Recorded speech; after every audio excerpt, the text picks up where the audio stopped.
ಆಧ್ಯಾತ್ಮಿಕ ಹಾಗೆ ನಮ್ಮ ದೈನಂದಿನ ಜೀವನದಲ್ಲಿ ಒಂದು ಪ್ರಮುಖವಾದ ವಿಷಯದ ಬಗ್ಗೆ ತಿಳ್ಕೊಳ್ಳೋಣ. ಅದರ ಹೆಸರೇ ಸತ್ಸಂಗ.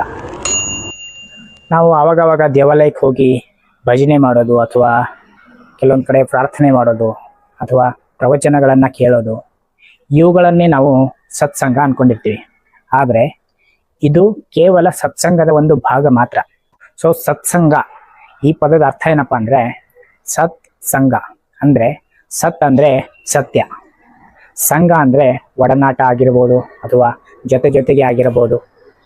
ಇದರ ಮೀನಿಂಗ್ ಏನಾಗುತ್ತೆ ಅಂದರೆ ಸತ್ಯದ ಜೊತೆಗೆ ಅನ್ನಂಗೆ, ಅಂದರೆ ಸತ್ಸಂಗ. ನಿಜವಾದ ಸತ್ಸಂಗ ಅಂದರೆ ಸತ್ಯದ ಜೊತೆಗೆ. ಸೊ ನಿಜವಾದ ಸತ್ಸಂಗ ಅಂದರೆ ಎಲ್ಲಿ ಸತ್ಯದ ಬಗ್ಗೆ ಮಾತನಾಡಲ್ಪಡ್ತಾ ಇರುತ್ತೋ, ಎಲ್ಲಿ ಸತ್ಯದ ಬಗ್ಗೆ ಚರ್ಚೆ ಆಗ್ತಾ ಇರುತ್ತೋ ಅಲ್ಲಿ ನಾವು ಕೂತ್ಕೊಂಡು ಕೇಳ್ಬೋದು ಅಥವಾ ಅದನ್ನು ಕರೆಕ್ಟಾಗಿ ಅರ್ಥಕೊಳ್ಬೋದು. ಆ ಸತ್ಯ ಇರುತ್ತೆ, ಅದರ ಬಗ್ಗೆ ಮಾತನಾಡ್ತಾ ಇರ್ತಾರೆ ಎಲ್ಲರೂ. ಅದನ್ನು ನಾವು ಕರೆಕ್ಟಾಗಿ ಆ್ಯಸ್ ಇಟ್ ಈಸ್ ಆಗಿ ನೋಡಿ ತಿಳ್ಕೊಳ್ತಾ ಇರ್ತೀವಿ, ಕೇಳ್ತಾ ಇರ್ತೀವಿ. ಇದೇ ನಿಜವಾದ ಸತ್ಸಂಗ. ಯಾಕಂದರೆ ಅಲ್ಲಿ ಬರೀ ಸತ್ಯದ ಬಗ್ಗೆ ಮಾತ್ರ ಮಾತನಾಡಲ್ಪಡ್ತಾ ಇರುತ್ತೆ, ಬೇರೆ ಅನ್ವಾಂಟೆಡ್ ಥಿಂಗ್ಸ್ ಬಗ್ಗೆ ಮಾತನಾಡ್ತಾ ಇರಲ್ಲ ಅವರು ಸತ್ಯ ಏನಿದೆ, ಹೇಗಿದೆ, ಅದನ್ನು ಹೇಗೆ ಅರ್ಥಕೊಳ್ಬೇಕು, ಅದನ್ನು ಅರ್ಥಕೊಳಕ್ಕೆ ಆಗತ್ತಾ ಅಥವಾ ಅರ್ಥಕೊಳ್ಳೋಕ್ಕೆ ಆಗಲ್ವಾ, ಈ ಥರದ ಚರ್ಚೆ ಆಗ್ತಾ ಇರುತ್ತೆ ಅಲ್ಲೆಲ್ಲ.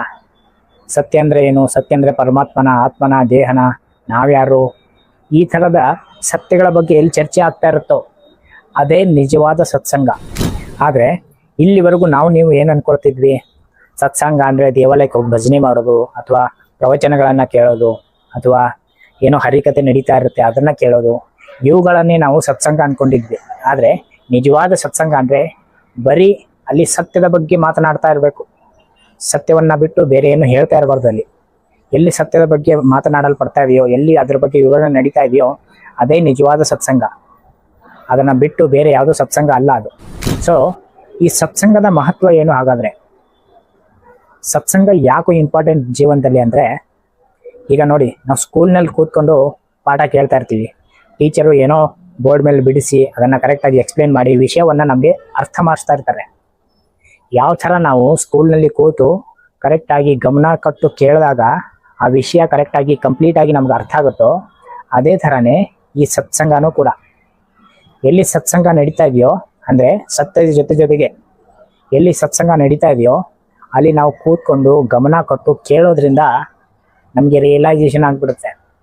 ನಾವೇನು ಮಾಡಬೇಕಾಗಿಲ್ಲ, ಅಲ್ಲಿ ಬರೀ ಗಮನ ಕೊಟ್ಟು ಏನು ಹೇಳ್ತಾ ಇದ್ದಾರೆ, ಯಾರು ಆತ್ಮಜ್ಞಾನಿಗಳು ಆಲ್ರೆಡಿ ಇದ್ದಾರೆ